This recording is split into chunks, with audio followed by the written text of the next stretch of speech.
Good morning students. Bhaskar sir की class में आपका स्वागत है। मैं उम्मीद करता हूँ आप लोग सकुशल से होंगे।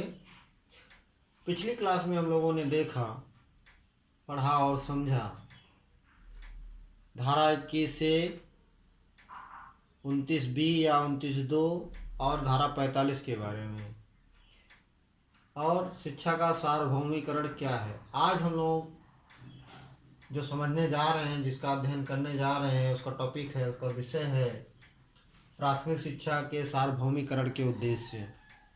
अर्थात प्राथमिक शिक्षा का जो सार्वभौमिकरण है उसका उद्देश्य क्या है। तो सार्वभौमिकरण या सार्वजनिकरण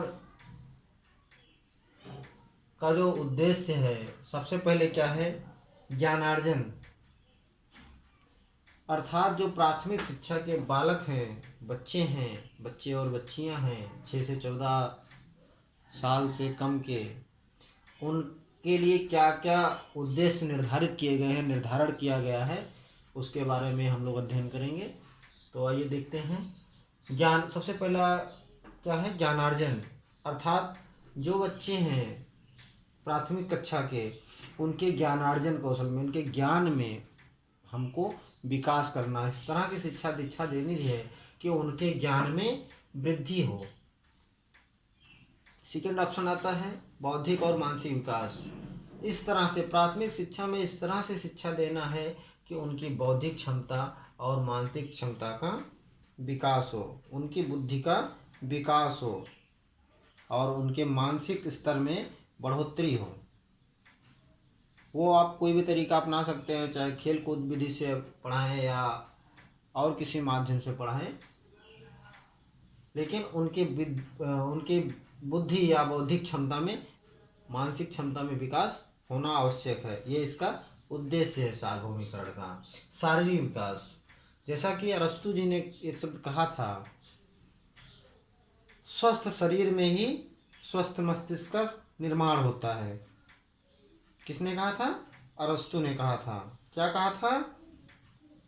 स्वस्थ शरीर में ही स्वस्थ मस्तिष्क का निवास होता है, या स्वस्थ शरीर में ही स्वस्थ मस्तिष्क निवास करता है। आप ऐसा भी कह सकते हैं, स्वस्थ शरीर में ही स्वस्थ मस्तिष्क निवास करता है। ये शब्द देखो आया है आपके कोर्स में, कई बार ये पूछा गया है कि ये वाक्य किसने कहे हैं। तो याद रखना, ये अरस्तु जी ने कहा है कि स्वस्थ शरीर में स्वस्थ मस्तिष्क निवास करता है। तो शारीरिक विकास, प्राथमिक शिक्षा के द्वारा बच्चों में शारीरिक विकास का भी निर्माण करना है। उनको खेल कूद के द्वारा उनको स्वस्थ और हृष्ट पुष्ट बनाना है, जिससे उनका शरीर स्वस्थ हो। जब स्वस्थ शरीर होगा, स्वस्थ मन होगा, तो उनको पढ़ाई में भी मन लगेगा, पढ़ाई में दिलचस्पी बनी रहेगी या आगे भी बढ़ती रहेगी। चौथा ऑप्शन है आपका, चौथा पॉइंट है नैतिक और चारित्रिक विकास। जब बच्चे पढ़ेंगे, लिखेंगे, अच्छे से अध्ययन करेंगे और हम आप उनको मिल के बताएंगे कि क्या नैतिक है, क्या अच्छा है, क्या बुरा है, किससे उनका भला होना है, किससे उनका अहित होना है, तो उनमें क्या होगा, नैतिक और चारित्रिक विकास होगा।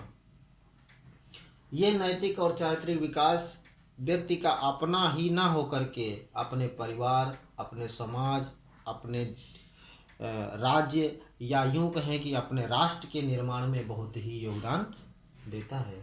तो ये चारित्रिक और नैतिक विकास बच्चे में किसके द्वारा उत्पन्न होगा?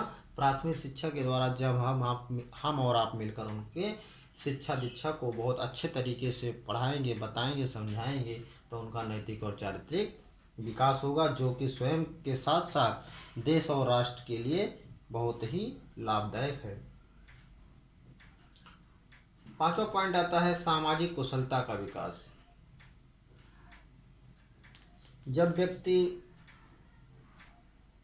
पढ़ेगा, किसी चीज़ को समझेगा